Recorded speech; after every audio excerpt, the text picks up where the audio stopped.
Bonjour à toutes et à tous. Je suis triplement ravi d'être devant vous aujourd'hui. D'abord ravi parce que ce salon est toujours, ce formidable salon est toujours un très bel événement. Et de nous y retrouver, c'est effectivement mon enthousiasme à bien des égards. La seconde raison, tout simplement parce que j'ai eu l'occasion durant ce salon de rencontrer pas mal d'entre vous et surtout énormément de personnes. Et ça, effectivement, c'est un vrai enchantement également. Et puis ravi parce que j'ai l'honneur d'être le porte-voix des chargeurs et c'est une très belle opportunité pour moi de vous retrouver au sein du salon et singulièrement à 14 heures aujourd'hui.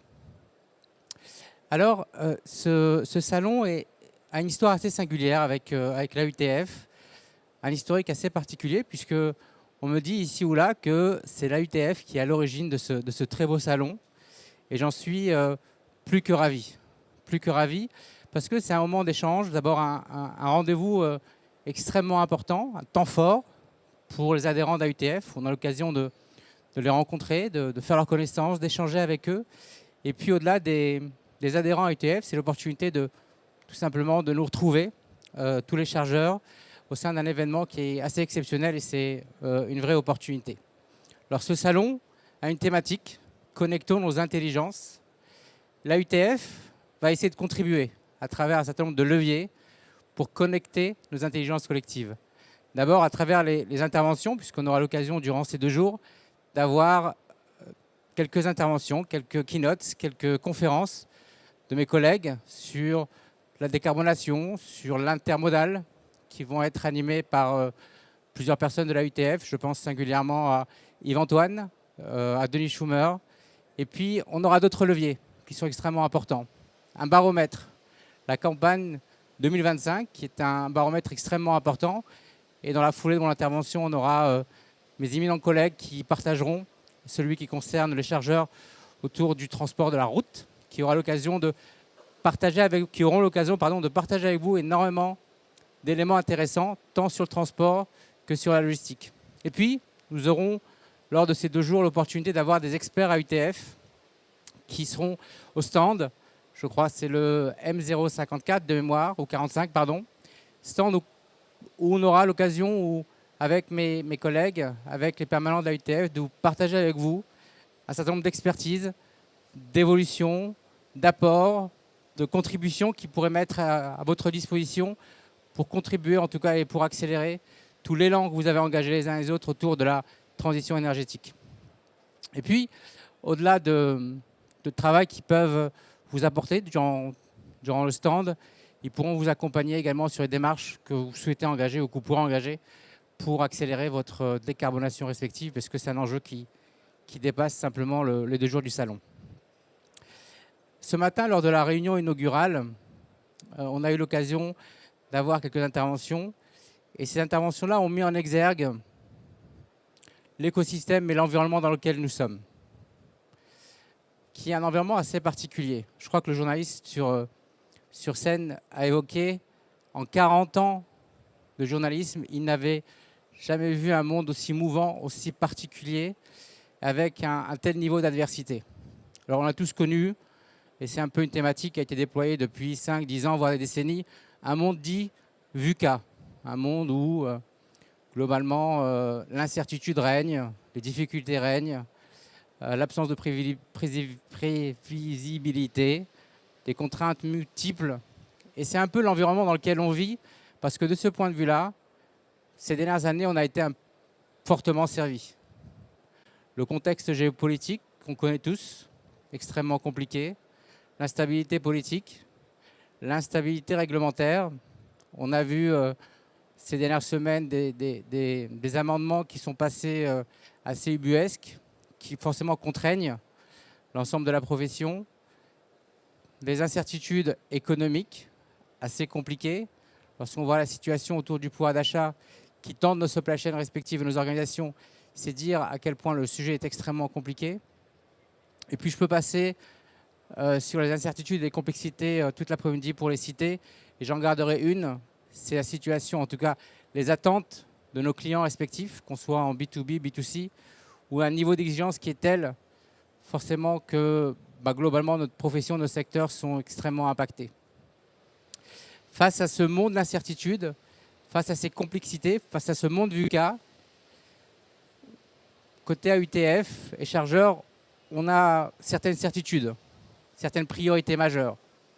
Et l'une d'entre elles qu'on souhaite porter au plus haut et sur lequel on a une conviction très ferme, c'est naturellement la nécessité d'accompagner cette transition énergétique, cette décarbonation, parce qu'elle s'inscrit d'abord dans une histoire extrêmement longue de l'AUTF, et au-delà de ça, c'est comme on dit si bien, c'est le sens de l'histoire.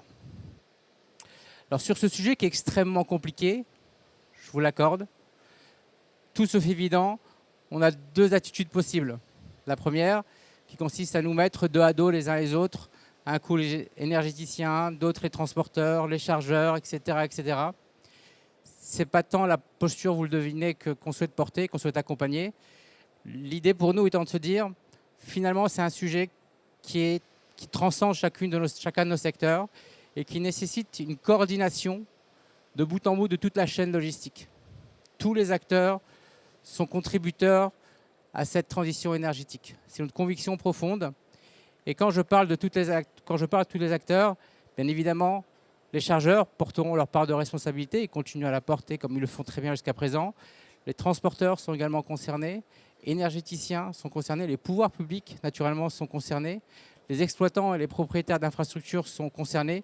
Dit autrement, toute la chaîne est concernée parce qu'encore une fois, la coordination, l'engagement, l'alignement de la chaîne est indispensable pour pouvoir porter à l'échelle cette décarbonation. Et d'ailleurs, sans spoiler mes collègues qui viennent après, c'est un sujet qui ressort du baromètre chargeur route qui a été administré avec nos partenaires PwC et Euroconsulting Group.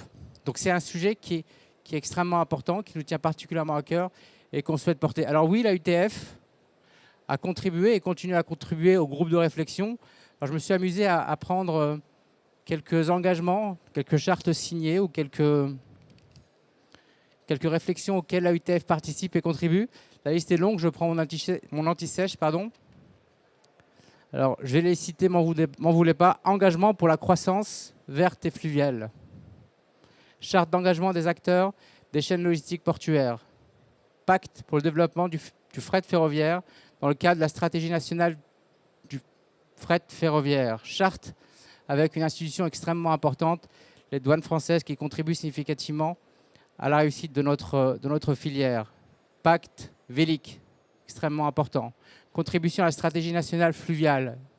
Encore récemment, charte du e-commerce durable. Collectif pour l'innovation logistique. Et bien évidemment, il y en a d'autres, c'est une liste non exhaustive. L'engagement de la UTF, il a été constant et restera constant sur ces démarches-là. Et au-delà de ces groupes de réflexion, de ces engagements, de cette contribution à la réflexion nationale et globale, on peut citer d'autres engagements beaucoup plus pragmatiques, beaucoup plus concrets, beaucoup plus palpables et qui est à disposition de tous les adhérents et naturellement de chacun ou chaque chargeur qui serait intéressé par la démarche. Je vais en citer quelques-unes. La fresque du fret, qui est un levier extrêmement important. On connaît tous la fresque de l'environnement. Et l'idée est un peu similaire, c'est comment on peut contribuer à sensibiliser, former l'ensemble des équipes pour faire en sorte que cette activité, ou en tout cas ce trend, cette tendance de décarbonation et de transition énergétique soit portée également par l'ensemble de nos équipes. On peut citer également Appel d'air qui permet d'identifier l'éligibilité du report modal, qui est un élément important parce que très souvent, il nous arrive de ne pas toucher du doigt les enjeux et le potentiel. Nous avons également Remo du programme Remove, travaillé conjointement avec l'ADEME, qui nous permet tout simplement d'initier, d'engager la démarche et d'avoir des moyens, notamment avec les C2E, pour transformer l'essai et faire en sorte que la démarche soit concrétisée et qu'on ait des résultats très palpables. Alors, en guise de conclusion, j'aimerais vous dire que naturellement, le sujet de la transition énergétique est un enjeu majeur, collectif avant tout. Et profitons de ces 2 jours de salon pour aller chercher cet échange, cette collaboration avec l'ensemble de nos parties prenantes. Comme je le disais si bien, cette charge, cet objectif, cette nécessité de transition énergétique ne peut et ne doit pas être portée par une des parties. au risque de fragiliser toute la chaîne. Donc elle doit être portée par le collectif. Mettons en profit ces 2 jours pour faire en sorte tout simplement que globalement on puisse, allez, j'ose le dire, connecter nos intelligences collectives et faire en sorte de réussir ensemble ce très beau challenge. J'arrête là, je vais laisser la parole à mes collègues. Je vais vous souhaiter avant un excellent et un très bon salon et au plaisir de vous retrouver notamment au stand de l'AUTF. À très vite.